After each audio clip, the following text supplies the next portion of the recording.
Students, Say Smiley is here, the motivation speaker and the managing director of Eagle English Language Academy. Today I would like to post a video, on passive speech because a lot of students told me to have video on it. So here it is. Passive speech is a term used in traditional grammar for one of the 9 main categories and which words are classified according to the function in sentences, right?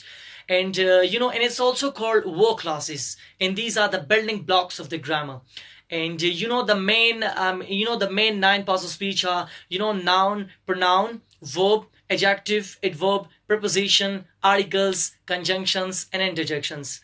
And keep in mind carefully that some of the words that are considered more than one part of speech, and it's depending on the context and its usage. And without it, every sentence you write or learn in English, includes words that fall into the some of the other 9 parts of speech. And whether it is students, learning only the names of the parts of speech, won't make you a better learner. You have to, however, you have to gain, basic understanding. So let's get started. And without it, the 9 parts of speech are noun. Number 1, noun. So noun can be defined as it's a name of place, person, or thing. For example, Salim, Akram, Peshawar, house, etc. Like we say, Akram is a good boy. I went to Peshawar.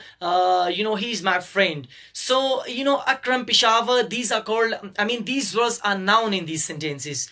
Number 2, pronoun.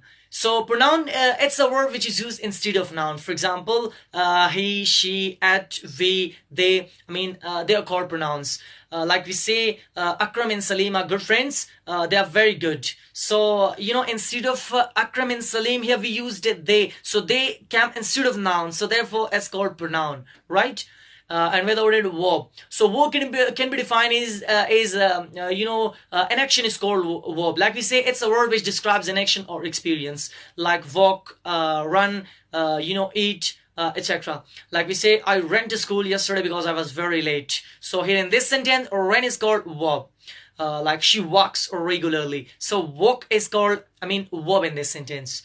Number 4, adjective. So an adjective describes a noun or pronoun. For example, beautiful, short, tall, etc. Like we say, Aisha's a very beautiful girl. So beautiful as adjective in this sentence. They are tall boys. So tall is called, adjective in this sentence. Number 5, adverb. An adverb describes a verb, an adjective, and another adverb. For example, an adverb tells us how often, when, and where an action happens. For example, slowly, fastly, yesterday, always, etc. Like we say, I met him yesterday. So yesterday is called an adverb in this sentence, right? She walks, she always reads the lesson. So in this sentence, always is called an adverb. Number 6, preposition. Preposition describes a place, a time, or direction. And it's used before a noun or pronoun. For example, over, on, at, in, and to, etc. Like we say, my book is on the table. So on is called preposition in this sentence. And another one is over. A quick brown fox jumps over the lazy dog. So over is called preposition in this sentence, right? Number 7, articles. A, N, and D are called articles in English. Like we say, these called definite articles, and A and N are called indefinite article. D is used before singular plural form, and A is used before consonant sound, and N is used before vowel sound. Number 8, conjunction.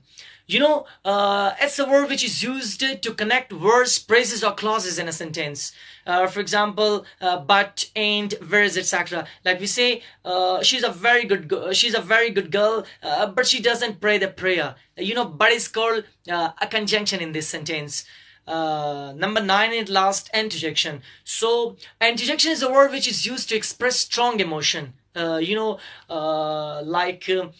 we say, hurrah, oh, wow. So these are called interjection. For example, in a sentence we use like that, hurrah, we won the match. Like we say, wow, that was a pleasant valley, that was a beautiful sight. So wow, hurrah, oh, they are called interjection. So this was a lecture on passive speech, and from today I will start giving lecture on passive speech. Tomorrow I will bring noun with great detail. So hope that you will get much benefit from this video, and wish you all the best.